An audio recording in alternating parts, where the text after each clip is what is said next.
The restaurant was already half empty when Emily checked her phone for the third time. 7:42 p.m. Her blind date was now 42 minutes late. Around her, couples laughed softly over candles and hot chocolate, Christmas lights glowing against the frosted windows. She watched a waiter wipe down a nearby table, pretending not to notice the sympathetic looks. She had almost stood up to leave when the manager walked over and gently tapped the table to get her attention. She looked up. His lips moved slowly, clearly. "Your date, cancelled." "I'm sorry." The words hit like ice water. Emily forced a small smile, nodded, and looked down at her untouched drink.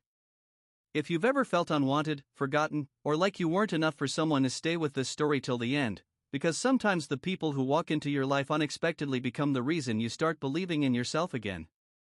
And if stories about kindness and second chances touch your heart, don't forget to like the video and subscribe to the channel kindly too, because every like helps stories like this reach someone who might really need it tonight. Emily had been deaf since birth. Growing up in a small town, she had learned early how exhausting it could be to exist in a world built for sound. She learned to read lips faster than most people read books. She learned to smile when she missed jokes. She learned to pretend she wasn't hurt when people said, "It must be so hard to live like that." But what hurt the most was never the silence. It was loneliness. At 29, she worked as a graphic designer from home, had a small but close circle of deaf friends online, and had recently decided, after years of avoiding it, to try dating hearing people. The blind date had been arranged by a coworker who insisted the guy was sweet and open-minded. Emily had spent an hour choosing her red Christmas sweater. She practiced introducing herself in both sign and speech. She arrived early. And now she sat alone, staring at melting ice in her drink, trying not to cry in public.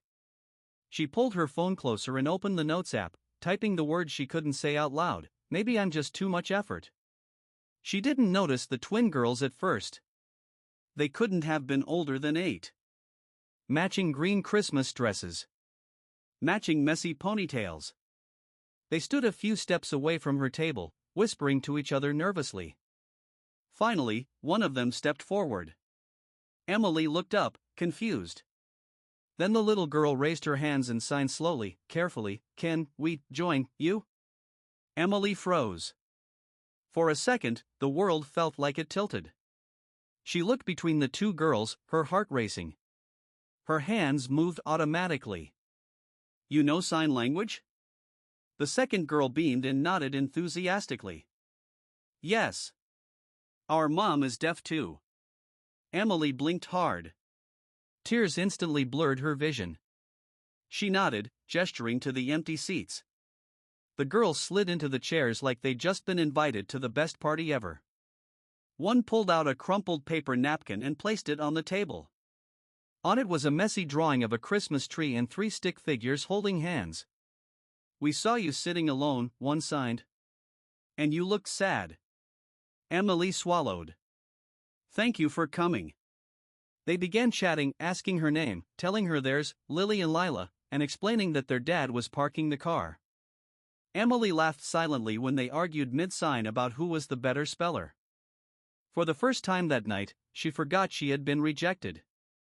A few minutes later, a man approached the table, slightly out of breath, holding 2 kids' coats. He stopped when he saw the girls talking to Emily.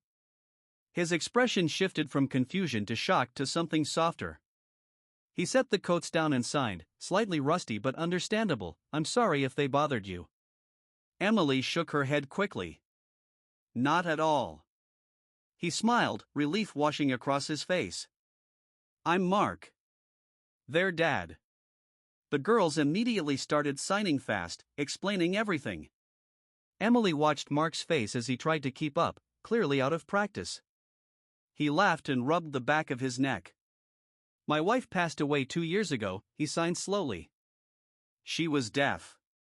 The girls still sign every day." "I'm trying not to forget." Emily's chest tightened. They ended up moving to a bigger table. Mark ordered hot chocolate for everyone. The girls insisted Emily help them build marshmallow snowmen. The restaurant staff dimmed the lights more as Christmas music played softly, music Emily couldn't hear, but somehow still felt through the warmth of the moment. As the night went on, Emily learned Mark worked as a physical therapist. He learned Emily designed logos and illustrations. The girls made them both promise to come ice skating next weekend. At one point, Lily signed to Emily privately, "Dad hasn't smiled like this in a long time." Emily looked at Mark, who was trying to balance 3 mugs and almost dropping one. She laughed silently again. When it was time to leave, snow had started falling outside. Real Christmas snow, the kind that makes everything look softer, quieter, kinder. Mark hesitated before signing. "Would you, maybe want to have dinner with us again?" "Not a date. Just dinner." Emily felt fear rise first. Then hope. Then something warm and steady. "I'd like that," she signed.